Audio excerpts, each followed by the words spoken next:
si Ken, una pa lang, alam ko na, talented, sobra. Nung nakita ko siya, nagpa-perform, nagtitricks kasi siya eh. As in, mga somersault, yung mga ganun, yung mga tumbling talaga.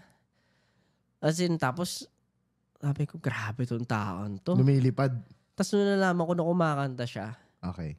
ayun na, sabi ko, siya na yung panlima natin. Okay. Kaya nilaban ko talaga. Sabi ko, hindi pwedeng hindi makuha. Sabi ko, pag di nakuha si Ken, it's either, uuwiin siya ng di ba, wala. Parang nakikita na lang kasi siya nung time na yun eh. Oo. Nakikita na lang siya sa tita niya. Sabi ko, paano pag di nakuha si Ken, hindi pwede. Parang, ang laking problema rin for him, ganun. Kaya nilaban ko talaga na dapat siya yung maging fifth man namin. Na, ganun na, parang dapat, ikaw talaga, sabi ko. Mini-message ko pa siya noon. Tapos ngayon, hindi naman talaga kami binigo. As in, kita mo naman. He delivers.